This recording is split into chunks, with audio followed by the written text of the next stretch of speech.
यीशु के ज़िंदा जलाली और बाबरकत नाम में आइज़िक टीवी देखने वाले तमाम नाज़रीन को प्रोग्राम वॉइस ऑफ यूथ से फरियाद भट्टी का सलाम।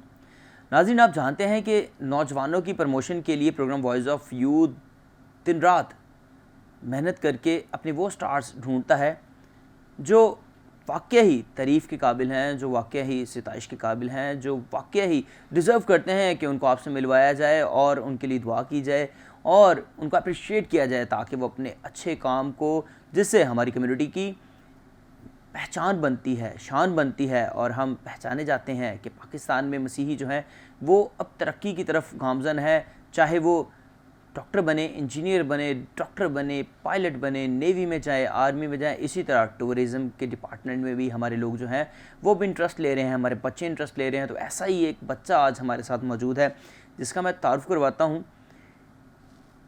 K2 की जो हमारे पाकिस्तान में एक पहाड़ है K2, जिसकी बुलंदी है 28,251 फीट और इसका जो बेस कैंप है वो तकरीबन 15,390 जो है फीट जो है वो इससे नीचे है, जिस पे आप बेस जाके करते हैं, यानी कि इसके बाद K2 जो है वो शुरू हो जाता है।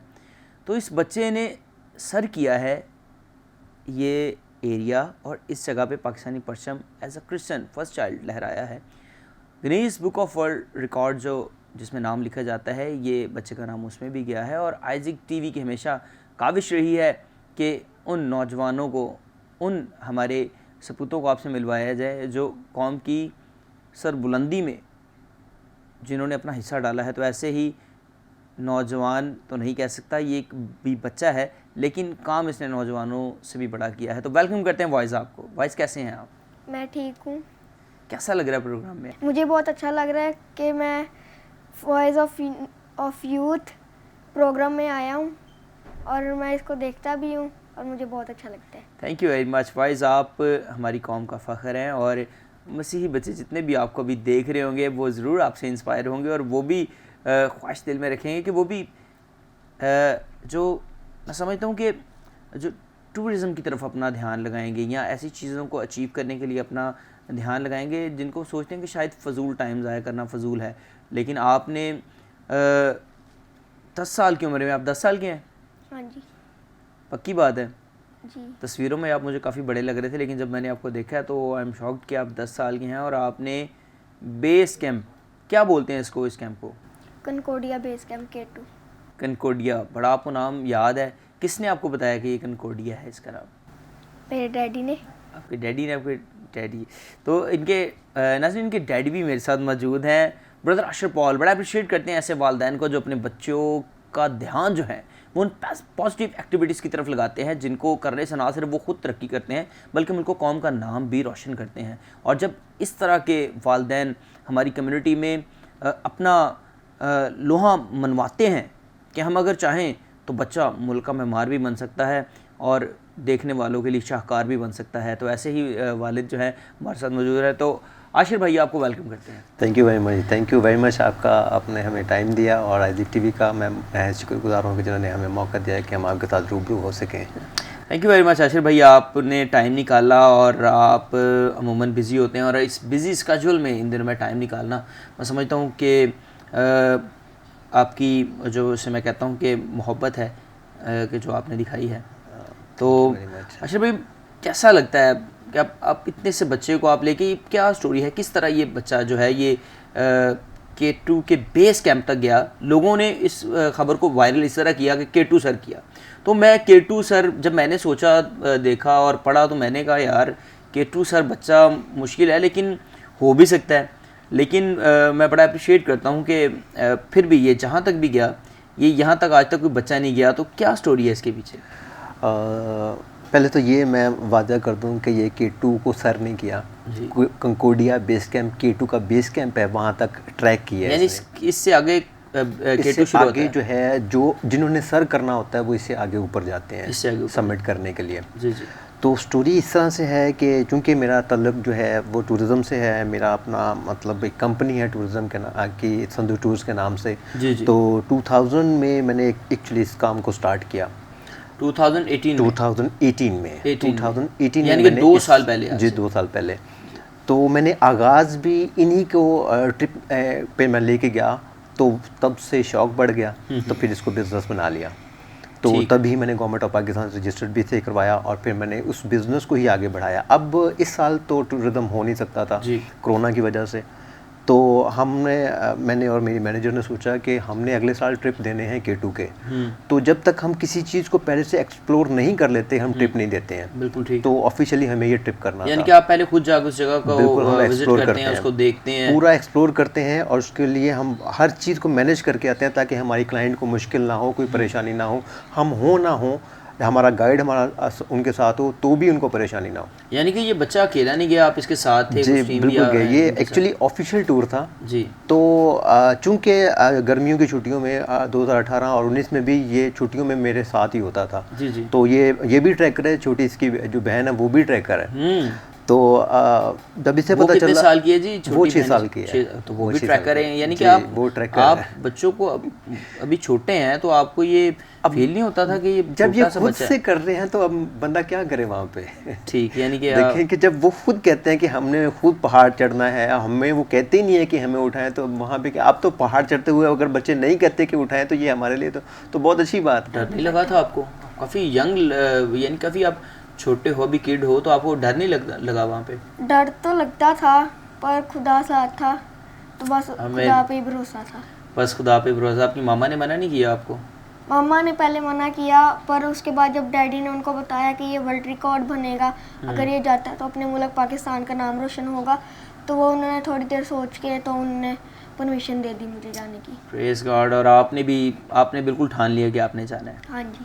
बड़ा अप्रिशिएट करते हैं वॉइस आपको, और हमारी दुआ है कि खुदावंद आपको और ज़्यादा हिम्मत दे और आप इसी तरह ईमान में भी मजबूत रहें और K2 पूरा सर करें आप, हमारी दुआ है। तो ये बताएंगे कि ये क्या है, यानी कि 7-8 दिन में आप पहुँचे हैं, अभी बेटा बता रहा है कि हमारे साथ कुछ और लोग भी, तो कौन लोग थे आपके साथ? और एक तो चूँकि मैंने बताया कि ऑफिशियल टूर था तो इसने मेरे साथ जाना था, इसको पता चल गया कि ये जा रहा है, परमिशन मैंने अपनी वाइफ से भी ले ली, खुद भी मैंने कहा कि तो रोका नहीं आपकी मिसेज ने? कि बहुत रोका है। मैंने जब रिसर्च कर लिया, मैंने जब आगे से पता कर लिया कि अभी तक बच्चा कोई नहीं गया तो वर्ल्ड रिकॉर्ड बनने वाला है, तो फिर मैंने थोड़ी हिम्मत की, तो मैंने खुदा के आगे रखा फिर, और इस कामयाबी का राज खुदा ही है, आमीन। मतलब तो रखा, तो फिर मैंने ठान लिया फिर कि हम चलते हैं। तो चूंकि मेरा ट्रिप टोटली मेरा अपना था, मुझे पता था कि अगर मैं किसी भी जगह पे नाकाम होता हूँ वहीं से वापस ले आऊँगा, हाँ पूरी की पूरी टीम वापस ले आऊँगा, इस वजह से मैं लेके चला गया। तो उस टीम में मेरा छोटा भाई था मेरे साथ, जो कि मैं जानबूझ के लेके गया था ताकि मेरा जहाँ पे अगर ज़रूरत पड़े तो ये जो है उसकी हेल्प ख्याल रखे इसका। जी बिल्कुल। तो इसके साथ मेरे ऑफिस की मैनेजर थी, वो फीमेल है, तो उसके साथ उसकी एक दोस्त थी, वो मैंने उसको कहा था कि अपने साथ या अपने भाई को ले लो या अपनी किसी फ्रेंड को ले लो, तो ताकि मतलब मुझे परेशानी ना हो ना ही उसे परेशानी हो। तो हम 5 लोग थे जो कि मेंबर थे। इसके अलावा हम जब वहाँ पे जाते हैं तो अकेले जा नहीं सकते हैं, पूरी टीम होती है, एक गाइड होता है लाइसेंस याफ्ता जो कि और रजिस्टर्ड कंपनी के लोग होते हैं, पता होता है कि किस ट्रैक पे आपने रहना है, जिसकी रहनुमाई में आर्मी ने हमको भेजना है, हम खुद अपनी मर्जी से जा नहीं सकते। यानी कि इस बेस कैंप पे आर्मी की परमिशन के बगैर आप? जी बिल्कुल नहीं, हम अस्कोली से आगे जा ही नहीं सकते हैं। अस्कोली तो पहली आखिरी गाँव है वहाँ पे जहाँ पे आबादी है, उससे आगे आप विदाउट परमिशन उस गांव से भी आगे नहीं जा सकते हैं। गांव के फौरन बाद आगे बोर्ड लगा हुआ है कि आगे इजाज़त नहीं है, तो परमिट लेके जाना पड़ता है। सही। तो हमारे साथ 11 वोटर थे, एक गाइड था और बाकी हम 5 लोग थे। 5 लोग थे। तो सबसे ज़्यादा इन 11 लोगों में वाइस कौन आपको सबसे ज़्यादा जो है वो इंस्पायर करता है? किससे आप सबसे ज़्यादा खुश थे? अपने डैडी से। अपने डैडी से? सबसे ज़्यादा आपको कौन सी जगह पसंद आई वहाँ पे? कनकोडिया। कनकोडिया? यानी कनकोडिया आपको सबसे अच्छा लगा? हाँ जी। खूबसूरती में भी? खूबसूरत कौन सी जगह थी सबसे ज़्यादा? खूबसूरत जगह वो भी कनकोडिया ही थी क्योंकि पीछे K2 था। अच्छा, यानी फिर वो सेम उसका जो हो जाता है, वो उसका मंजर जो है वो सेम हो जाता है? हाँ जी। सही। आशिर भाई, मंजर सेम हो जाना, कनकोडिया पहुंचना, ये एक ऐसा लगता है जैसे एक एडवेंचर है जो मैं सोच रहा हूँ, ठीक है। रेस्क्यू की वहाँ क्या पोजीशन है? रेस्क्यू अगर तो रेस्क्यू के चांसेस हों तो आर्मी रेस्क्यू करती है, अगर चांसेस नहीं है तो आर्मी रिस्क नहीं लेती है। राइट, यानी कि काफ़ी, मैं समझता हूँ कि काफ़ी डेंजरस भी था, और इस बच्चे का वहाँ पहुँचना और आपका लेके जाना, मैं समझता हूँ कि बड़े दिल की, एक बड़े हौसले की बात है। एक तरफ से ये कहा जा सकता है कि मैंने डेडली रिस्क जो है वो लिया था, और इसका सिर्फ मुझे पता था, मेरी वाइफ को नहीं पता था कि ये एक डेडली रिस्क है जो कि लिया जा रहा है। और यकीन जाने के चौथे दिन के बाद मेरी आंखों में आंसू होते थे, और मैं दुआ खुदा से मांगता था कि मैं तेरे आसरे लेके आया हूँ, और सिर्फ मैं बार बार जो नाम लेता हूँ कि कामयाबी उसी की वजह से, और ये उसी की वजह से है। नहीं तो जो बच्चा यहाँ की सर्दी में बीमार हो जाता है, वहाँ की सर्दी कैसे करेगा?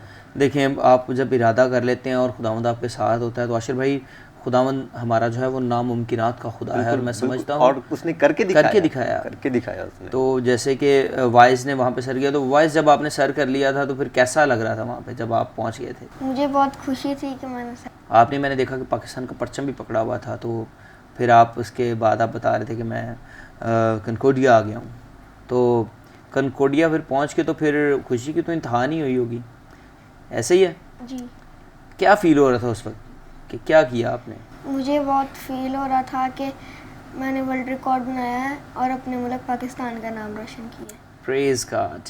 नाज़रीन, देखा आपने कि किस तरह हमारा जो अब बच्चा है वो भी ये सोचता है कि मैंने रिकॉर्ड बनाना है, और सिर्फ रिकॉर्ड नहीं बनाना बल्कि पाकिस्तान का नाम रोशन करना है, क्योंकि पाकिस्तान हमारा मुल्क है, और मुल्क के लिए जो आप सर्व करते हैं वो सदियों आपका नाम जो है दुनिया याद रखती है। जब Guinness book of world record में इसका नाम बच्चे का लिखा जाएगा, तो ये भी साथ लिखा जाएगा ये पाकिस्तान का मसीही बच्चा है जिसने ये हिम्मत की। आज से पहले इस पॉइंट को किसी बच्चे ने सर नहीं किया।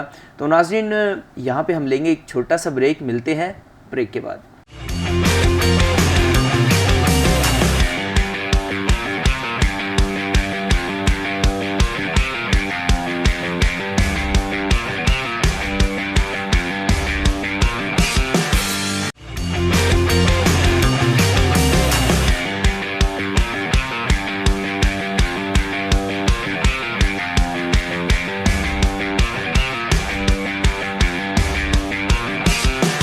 वेलकम बैक नाज़रीन, आप देख रहे हैं प्रोग्राम वॉइस ऑफ यूथ, और मेरे साथ मौजूद हैं प्यारे भाई आशिर पॉल, जो कि टूरिज़म के डिपार्टमेंट से आजकल जुड़े हैं, और सिंधु टूर्स के नाम से इनकी एक कंपनी है जो मुख्तलिफ़ लोगों को, मुख्तलिफ़ जो हमारे ग्रुप्स हैं उनको लेके पाकिस्तान के नॉर्दर्न एरियाज़ में टूर्स को लेके जाते हैं, और उन्हें उन जगहों के लिए गाइड करते हैं जो वहाँ की बड़ी खूबसूरत जगहें हैं, और उनको विज़िट करने में, उनको समझने में उनकी हेल्प करते हैं, और फिर कम वक्त में उनको ज़्यादा जो है वो चाहते हैं कि अचीव करें और पाकिस्तान की खूबसूरती देखें। और इनके साथ मौजूद हैं बेटा वाइज, जिन्होंने रिसेंटली जो K2 की बेस पॉइंट है उसको सर किया है, और पाकिस्तान का परचम एज अ क्रिश्चियन चाइल्ड वहाँ पे लहराया है। तो वेलकम बैक जी। Thank you very much. Aashir भाई, वाइस से बात करने से पहले मैं फिर आपसे एक बात करना चाहता हूँ कि एक पीक होती है जिस पे जाके इंसान के ना, यानी कि सर्दी से बास वक्त खून भी जमना शुरू हो जाता है। और तो क्या कोई प्रोफेशनल टीम थी जो आपके साथ, जो आप गए थे, या आपने इसको अपनी टीम जो आप यहाँ से टूर लेके गए थे आपने खुद गाइड किया उन्हें? नहीं, ये चूँकि मेरा अपना पहला ट्रिप था तो मैं इसे गाइड नहीं कर सकता था। जी जी।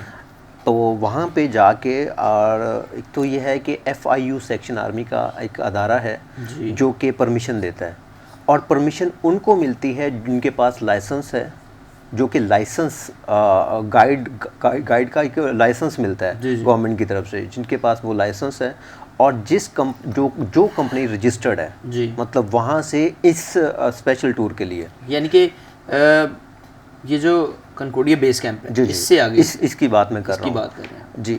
तो वहाँ से उस कंपनी को हायर किया, और फिर उस लाइसेंस गाइड को जो है वो हायर किया, और फिर जो है हमको, और ये जो परमिट होता है वो उस गाइड को मिलता है, क्योंकि वो रिस्पॉन्सिबल होता है उन मेंबर्स का जो उसके साथ, यानी कि मैं सिंपल अल्फाज में ये कह सकता हूँ कि उसको उस जगह का ईच एंड एवरीथिंग पता होता है कि कौन सी जगह कहाँ से कैसी है, और फिर उसी के जो है वो पीछे आपने चलना होता है। बिल्कुल ऐसा ही और फिर आपने अपना एक टारगेट सेट किया था जहाँ तक आपने जी, जाना। बिल्कुल ऐसा ही है। चलें, ज़बरदस्त है। भाई साहब, आप क्या खाते रहे हैं ड्यूरिंग ये सफ़र, ये जो 7 दिन थे?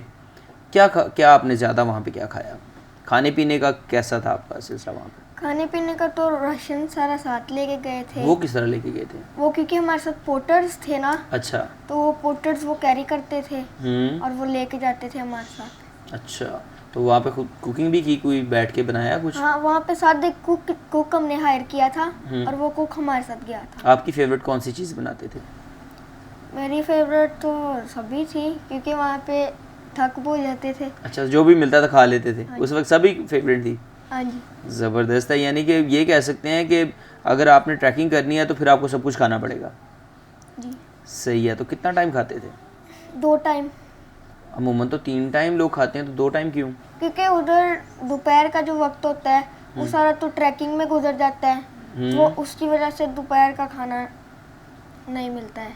ज़बरदस्त। तो इस पूरे सफ़र में आपको उठाया किसी ने? नहीं, किसी ने नहीं मुझे उठाया। मैं फिर इसलिए ये पूछ रहा हूँ कि कभी तो आप ये कहो कि उठाया किसी ने।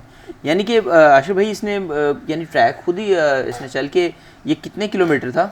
ये 90 kilometre one 90 side kilometre one side था। बड़ा लंबा ट्रैक है जी, 90 किलोमीटर जाना और 90 किलोमीटर वापस आना। मैं समझता हूँ कि एक समझ तो एक बड़ा हार्ड चाहिए, बड़ी जुस्तजू चाहिए, बड़ी लगन चाहिए इसके लिए। ये आम ट्रैकर जो है इस ट्रैक को नहीं करते हैं पाकिस्तान में भी। तो जो कि इस ट्रैक को करने के लिए पहले लोगों को छोटे छोटे कई ट्रैक करने पड़ते हैं, फिर वो इसकी तरफ जो है हाथ डालते हैं जी। तो मैं तो चलो, मुझे तो ऑफिशियल जाना था और मैं चूँकि पहले से थोड़ा सा ट्रैकर हूँ और ट्रैकर तो ये भी है, लेकिन इसका मुझे खदशा था। लेकिन जैसे मैंने पहले बताया कि मैं जहाँ पे नाकाम होगा पूरी की पूरी जो है टीम ले आऊँगा वापस, बस ये सोच के निकल गया था। लेकिन कामयाबी खुदा ने दे दी है। आमीन आमीन। और खुदावंद अपने जो प्यार करने वाले हैं उनको कभी नहीं छोड़ता और उनकी राहें हमवार करता चला जाता है और उनके आगे रास्ते बनाता है। तो मैं समझता हूँ ऐसे ही रास्ता बना आपके सामने। तो यानी कि ये ट्रैक जो है, यानी कि आपके साथ इन लोगों के अलावा यानी कि खाने का सामान भी और ये सारा कैसे आप उठा के लेके गए? जो पोर्टर्स होते हैं वो होते ही इसीलिए कि इस सामान को लेके जाएं। कैंप और जिसमें किचन भी होता है और राशन पूरा। यानी बर्फ़ के ऊपर लेटना, सोना, यानी कि उसका भी एक जो उनके पास एक स्पेशल शीट होती है जो कि नीचे बिछाई जाती है। उससे ना तो कोई, अगर नीचे पत्थर है तो वो भी महसूस नहीं होगा, और अगर नीचे पानी है वो भी ऊपर नहीं आएगा, और नीचे ठंड है तो वो भी ऊपर नहीं आएगी। और बाकी जो है स्लीपिंग बैग, वो हमारी अपनी जिम्मेदारी होती है कि हमने अच्छे वाले स्लीपिंग बैग जो है वो लेके जाने हैं, जो कि नॉर्मल नहीं, अच्छे वाले जो कि आर्मी के पास होते हैं। इस किस्म के कि सर्दी के साथ इंसान का जो है वो स्किन जो है वो फटना शुरू हो जाती है। ऐसा सब मूवीज़ जिसमें मैंने ये सीन देखा कि उसमें जो है एक सर्दी का एक लेवल होता है, उसके बाद आपका खून जो है वो बिल्कुल जो है वो जम जाता है। बिल्कुल। तो ये जमा देने वाली सर्दी और बच्चा और ये बेस कैंप, तो कैसा फील करते हैं आप? जब हम आखिरी दिन वहाँ पे पहुँचे हैं तो वाइस की स्किन ख़राब हो चुकी थी और मेरे छोटे भाई की स्किन वो ख़राब हो चुकी थी कि बर्न, जिससे दूसरे अल्फाज में कहें कि बर्न हो चुकी थी। जो हिस्सा बाहर था वो बर्न हो चुका था। और इस एक्सट्रीम लेवल की वहाँ पे, इस एक्सट्रीम लेवल की सर्दी नहीं है कि वहाँ पे फ्रॉस्ट बाइट हो, मतलब जिसको अभी खून जमने की बात कर रहे हैं। जब हम ऊपर K2 की तरफ जाते हैं तो ऊपर जब पहुँचते हैं तो वहाँ पे एक्सट्रीम लेवल की सर्दी है कि अगर आपका हिस्सा कोई बाहर रहता है कुछ देर के लिए तो वो उसे जो है फ्रॉस्ट बाइट हो सकता है। और फ्रॉस्ट बाइट अगर किसी भी हिस्से को हो जाए तो उसे जिस्म से अलग करना पड़ता है, उसे काटना पड़ता है, वो चाहे उंगली हो चाहे। नहीं लगा कि आप अपने बेटे को किस चोखा में डाल रहे हैं? डर लगा था। तो देखें कि दुआएं और रोना इसीलिए था, और मंजिल पे जाने के लिए मरना तो पड़ता है। फिर ये है कि फिर जान का रिस्क जो है वो लेना पड़ता है जिसने मंजिल पे जाना। और जो अगर कहे कि मैं जान भी बचा लूँ और सारे मामला कर लूँ, रिस्क ना लूँ, तो फिर रिस्क तो बहुत ज़रूरी है। बिजनेस को भी करने के लिए रिस्क लेना पड़ता है। तो फिर अब बच्चों के लिए मैंने अपनी वाइफ को एग्री किया था तो इस बात पे कि हम बच्चों के लिए कितनी मेहनत करते हैं कि वो किसी मुकाम पे पहुंच जाए। तो ये भी एक मेहनत है जो हम रिस्क ले रहे हैं, ये मेहनत है कि अगर कामयाब हो जाए तो बहुत बड़ी कामयाबी है। मैं सोचता था, आज मैं अप्रिशिएट करता हूँ जहानाबाद के हर उस नौजवान को, हर उस ऐसी सोच वाले बंदे को जो जहानाबाद का नाम ऊपर लेके जा रहा है। एशिया की सबसे बड़ी आबादी और वहाँ से आप बिलोंग करते हैं। और जब कोई पुकारा जाता है कि वाइज आशर जिसने K2 बेस कैंप सर किया है, K2 नहीं, K2 बेस कैंप। जी जी। तो मैं समझता हूँ कि यूहन्नाबाद का नाम जब लिया जाता है तो बड़ा क्लियर हो जाता है कि he is Christian. Yes definitely. तो सारी जो है वो जलाल मेरे यीशु के नाम को, और हम हमेशा ये सोचते हैं कि हमने किस तरह परवान चढ़ना है, तो यही एक तरीका है कौम को परवान चढ़ाने का। वाइस किस किस ने आपकी हेल्प की वहाँ पे? हेल्प तो सबने ही की और मुझे बहुत मोटिवेट भी किया कि अब आप आए हो तो कामयाबी से वापस जाओ। इसके साथ आपके साथ और भी लोग गए थे, पापा के अलावा और कौन ऐसे लोग थे जो आपको सपोर्ट करते थे, प्रमोट करते थे? डैडी तो वीडियो बनाने के लिए आगे जाते थे ताकि मेरी वीडियो बना सके। मेरे चाचू और एक हाई पॉटर था, उसने मेरा बहुत साथ दिया था, हाई पॉटर ने। और मेरे क्या चाचू नाम ने था भी उनका मेरा हाई बहुत- पॉटर का? हाई पॉटर का नाम था कलवी, कलवी, ठीक, अली कलवी। अली कलवी। तो यानी कि उन्होंने आपको काफ़ी हेल्प किया। हाँ जी। ठीक, यानी कि आपके चाचू ने और एक पोर्टर थे, उन्होंने आपको काफ़ी हेल्प किया। तो कोई ऐसा जगह आई जहाँ पे आपके आके आपको लगा हो कि शायद आप वापस ही नहीं जा पाओगे, कोई ऐसी उसमें, यानी कि इस 90 किलोमीटर्स 90 किलोमीटर वन साइड, तो 30 किलोमीटर या 40 किलोमीटर या 70 किलोमीटर में कोई ऐसी जगह जिसका आपको नाम याद रह गया होगा, ये बड़ी ख़तरनाक जगह थी? वो तो बल्त्रो ग्लेशियर ही था। अच्छा, ग्लेशियर पे जाके आपको लगा, यानी मिट्टी पे चलते हुए आपको इतना फील नहीं हुआ, लेकिन ग्लेशियर पे डर लगा थोड़ा, पाँव फिसला था? ग्लेशियर पे जहाँ पे मिट्टी वगैरह ऊपर से गिरती है वहाँ पे तो पाँव फिसलने का कम डर होता है। पर जहाँ पे जब हम ऊपर चले जाते हैं, मतलब कि गोरो 1 गोरो 2 या कनकोडिया, इधर जाके थोड़ा खतरा होता है क्योंकि इधर मिट्टी के पहाड़ तो होते नहीं हैं, काफ़ी कम जगह पे होते हैं जिधर मिट्टी के पहाड़ होते हैं। क्योंकि उधर हम हाइट पे आ जाते हैं ना, तो उधर फिर मिट्टी रहती नहीं है, सारा ग्लेशियर से वो हो जाता है कवर। तो बस उधर ही डर था कि पैर ना फिसले। तो फिर पैर नहीं फिसला, जी। डर लगा, लेकिन आपने अचीव किया। आई अप्रिशिएटेड योर एफर्ट और योर ब्रेवनेस माय डियर। आपने बड़ा अच्छा, यानी ये आपने एक बड़ा अच्छा मैसेज सेट कर दिया है आने वाले उन नौजवानों के लिए जो ट्रैकिंग की तरफ जाना चाहते हैं, या जो चाहते हैं कि वो भी कोई ऐसा एडवेंचर प्लान करे अपनी ज़िंदगी में जो उन्हें याद रहे। अब देखें, ये सारी ज़िंदगी आपको याद रहेगा, और हमारी दुआ है कि आप K2 भी सर करो। इसके बाद जो बाकी रह गए हैं 13,000 फीट, वो भी आप जब बड़े हों तो उसको सर करें। आशिर भाई, क्या प्लान है आगे आपका, यानी कि इसको आप और भी वुसअत देना चाहते हैं इस काम को? जी, मैं तो दूंगा, मैं वुसअत दूंगा। मेरी पूरी कोशिश होगी कि मैं इसे जितना जहाँ भी मैं, लेकिन इसका मतलब ये भी नहीं है कि मैं इसे बहुत ज़्यादा रिस्क में डालूंगा। जो भी मुमकिन होगा, जो नज़र आता होगा, जिस तरह K2 मुझे पता था कि अगर मैं कहीं से भी वापस आ सकता हूँ, इस तरह की जो भी सिचुएशन होगी मैं काफ़ी वही इस पे कोशिश अखराजात भी करूँगा। आते होंगे। जी, ये एक्सपेंसिव पाकिस्तान का सबसे एक्सपेंसिव टूर है, वो यही है। पाकिस्तान सबसे यानी कि कितना तकरीबन इसमें यूज़ हो जाता है? अभी कंपनी जिसको 150 से 1,50,000 से 180 तक जो है ऑफ़र करती हैं, ऑफर करते हैं ईच पर हेड। तो चूंकि ये मेरा अपना टूर था तो तकरीबन 5 लाख के नज़दीक खर्चा आया। और आपने इसको किया, हालांकि इससे आपको कुछ अर्न नहीं होने वाला। अर्न नहीं है, लेकिन इससे इन फ्यूचर जो है, चूंकि ये ऑफिशियल टूर था, तो इन फ्यूचर में चलें, ये जो कामयाबी है जब ये गिनीज बुक ऑफ वर्ल्ड में लिखी जाएगी, तो रिकॉर्ड में जब ये आएगी, तो मैं समझता हूँ कि ये आपकी कामयाबी नहीं, फिर ये हमारी पूरे पाकिस्तान की कामयाबी होगी, मसीही कौम की कामयाबी होगी, और ख़ास कर आने वाली जो हमारी नौजवान नस्ल है उसके लिए ये कामयाबी मशलेरा होगी, और ये बच्चा रोल मॉडल होगा। ये मैं समझता हूँ सबसे बड़ा एहसास है, अगर कोई समझे तो। दौलत यहीं पे रह जानी है, हमारे महल यहीं पे रह जाने हैं। अगर रह जाना है तो आपकी शख्सियत, आपका वक़ार, आपका जो आप कुछ अचीव कर लें तो आपका नाम रह जाना है। तो नाम इसने बना लिया है, अब चाहे कोई दूसरा बच्चा चाहे जब मर्जी जाए, लेकिन वाइज आशिर का नाम याद रखा जाएगा कि सबसे पहला पाकिस्तानी मसीही बच्चा जिसने ये सर किया है। तो क्या मैसेज देना चाहेंगे आप हमारी यूथ को जो पूरी दुनिया से प्रोग्राम वॉइस ऑफ यूथ की वसासत से देख रही है? मैं पूरी कौम को और यूथ को वॉइस ऑफ यूथ के वसासत से मैसेज देना चाहूँगा कि बीइंग ए फादर, मैंने अपने बच्चे के शौक़ का ख्याल रखा है। ट्रैकिंग उसका शौक़ था, रिस्की ज़रूर था ये, लेकिन चूंकि उसका शौक़ था तो उसको भी मैंने मद्देनज़र रखते हुए मैंने उसको प्रमोट किया, उसको पुशअप किया है, ताकि और इसकी कामयाबी की वजह खुदा तो है ही है, लेकिन उसका अपना शौक़ भी है। तो मैं सबसे वालिदैन से ख़ास तौर पे ये कहूँगा कि बच्चों की फ़र्स्ट ऑफ़ ऑल एजुकेशन पे ध्यान दें, और सेकेंडली जिस साइड को वो जाना चाह रहे हैं उनको उसमें बढ़ने दें। और जिस तरह वाइज़ कामयाब हुआ है तो आपके बच्चे भी इसी तरह से कामयाब होंगे। और मैं बच्चों से रिक्वेस्ट करूँगा कि आप अगर वाइज़ छोटा सा है और ये इतना बड़ा काम कर सकता है तो आप भी कर सकते हैं। सिर्फ़ आपको करना ये है कि मेहनत करनी है, खुदा से वफ़ादारी करनी है और लगन के साथ, शौक़ के साथ अपने जो भी मिशन है उसकी तरफ बढ़ना है, और खुदावंद आपको कामयाबी देगा। थैंक यू वेरी मच भाई, हमारी तरफ से, सीनियर पास्टर अनवर फजल साहब की तरफ से और प्रोग्राम वॉइस ऑफ यूथ की पूरी टीम की तरफ से आपको बहुत बहुत मुबारक कि आपके बेटे ने ये एक ऐसा काम किया जिससे हमारी पूरी मसीही कौम का सर जो है फ़ख्र से बुलंद हुआ है।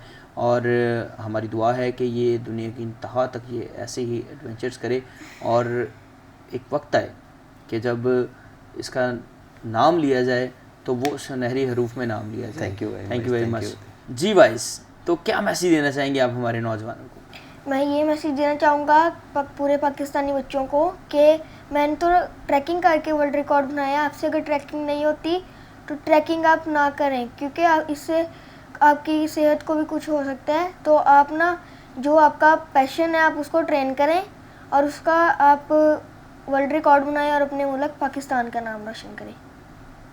Thank you very much. Thanks. आपका शुक्रिया कि आप वाइस प्रोग्राम में आए। इसके अलावा कुछ कहना चाहेंगे आप? Thanks to senior pastor Anwar Fazal sahab कि आपने हमें इस चैनल पे आने का मौका दिया, और मैं वॉइस ऑफ यूथ का शुक्रगुजार हूँ कि उन्होंने हमें मौका दिया कि हम आप सबके साथ मिल सकें और अपनी गवाही आपके साथ शेयर कर सकें। Thank you very much vice. खुदावंद आपको दुनिया के इंतहा तक बहुत ज़्यादा ब्लेस करे, अपनी स्टडी में, आपकी ग्रोथ में। जिस तरह आप खून और गोश में बढ़े, इसी तरह आप खुदावंद के नाम में और अपने काम में केटू से भी ज़्यादा बड़े बने। आमीन आमीन। आशिर भाई, बहुत शुक्रिया आपका, और बहुत सी दुआएं आपकी फैमिली के लिए, इनकी वालदा के लिए भी, कि जिन्होंने आपको एक बड़ा हार्ड करके कहा कि आप जाएं, क्योंकि मैं समझता हूँ कि ये एक ऐसा एडवेंचर था जिसमें मैं समझता हूँ कि जान भी जा सकती थी, लेकिन हमारे रखवाला जो है वो खुदा सी है और हमेशा हमें अपने परों में छुपाए रखता है, तो अपने बच्चों का ख्याल रखता है। जिस तरह आप अपने बच्चे के साथ गए और उसका ख्याल रखा, तो मेरी दुआ है कि आप इसी तरह मुल्क कौम की खिदमत के लिए अपने बेटे का हौसला बढ़ाते रहें। Thank you very much. Thank you very much. तो देखा नाज़रीन कि किस तरह हमारा जो बच्चा है वो बात करता है कि सिर्फ आप ये ना सोचेंगे आपने ट्रैकिंग करनी है, वो सोचता है कि आप किसी भी प्रोफेशन में आगे बढ़ना चाहते हैं, आप टैलेंटेड हैं किसी भी प्रोफेशन में, तो उसको निखारें, उसको जो है वो बड़ा करें। कोई भी काम छोटा या बड़ा नहीं होता, कोई भी अचीवमेंट जो होती है वो छोटी नहीं होती, बल्कि उस अचीवमेंट में रहकर उस काम को बड़ा कर देने वाला ही बड़ा इंसान है। मैं समझता हूँ कि अगर भाई सोच लेता या इसके पेरेंट्स सोच लेते कि हमारा बच्चा तो ज़िद कर रहा है लेकिन हमें तो सोचना चाहिए। कुछ बातें होती हैं जिनमें अकल नहीं, आपका जुनून चलता है, और मैं समझता हूँ इस बच्चे का जुनून था जिसने अपने माँ बाप को भी मना लिया। और अगर तमाम बच्चे चाहते हैं कि उनके माँ बाप भी उनके जुनून की कदर करें, तो जुनून ऐसा होना चाहिए कि फिर आप में किसी भी हद तक जाने की कैपेसिटी होनी चाहिए, और उसको अचीव करने के लिए खुदा के साथ आपका राब्ता होना चाहिए। और जब आपका राब्ता खुदा के साथ अच्छा रहेगा तो कोई भी मंजिल जो है वो आपसे दूर नहीं रहेगी, बल्कि चाहे सर्दी हो, गर्मी हो, पहाड़ हो, टीले हो, केटू हो या माउंट एवरेस्ट हो, वो आपके पैरों के नीचे आ सकता है। फ़र्क सिर्फ इतना है कि सोचना अपने पॉजिटिव है, और पॉजिटिव सोचते हुए ये सोचना है कि मैंने जो कुछ करना है वो खुदावंद के खौफ में करना है, और मुल्क कौम की तरक्की के लिए करना है, अपनी फैमिली की खुशहाली के लिए करना है, और दूसरों के लिए हेल्पफुल रहना है। प्रोग्राम में इजाज़त लेने से पहले नाज़रीन मैं मिलवाना चाहता हूँ आपको वाइस की वालदा से। वो क्या कहती हैं इस खुशी के मौके पर अपने बेटे के लिए। मसीह में सबको सलाम, और मैं पास्टर अनवर फजल और आइज़िक टीवी की शुक्रगुजार हूँ कि जिन्होंने हमें मौका दिया है। और मैं वाइस के लिए ये बात करना चाह रही हूँ कि जब पहले इन्होंने मुझे कहा कि वाइस भी जाना चाह रहा है केटू, तो मैंने कहा कि नहीं, ये बहुत ज़्यादा ख़तरनाक है। तो मैंने कहा नहीं, पहले आप ख़ुद चले जाएं एक दफ़ा और पहले ख़ुद देख के आए कि किस तरह का है, और उसके बाद फिर इसको लेके जाइएगा। लेकिन इन्होंने कहा कि अगर पहले अभी तक कोई बच्चा नहीं गया, और अगर वाइस चला जाता है तो ये वर्ल्ड रिकॉर्ड होगा और पाकिस्तान का नाम रोशन होगा। फिर कुछ देर सोचने के बाद मैंने कहा चलें ठीक है, और फिर खुदा का शुक्र है कि ये कामयाब होके आया है और इसने वर्ल्ड रिकॉर्ड कायम किया है। और मैं खुदावंद की शुक्रगुज़ार हूँ कि ये इतना मुश्किल ट्रैक था और इतना ख़तरनाक था और ये कामयाबी से वापस आया है। खुदा का शुक्रगुज़ार हूँ। तो नाज़रीन, फिर मिलेंगे प्रोग्राम वॉइस ऑफ यूथ में आपके साथ दोबारा नए मेहमानों के साथ। देखते रहिए आइज़िक टीवी।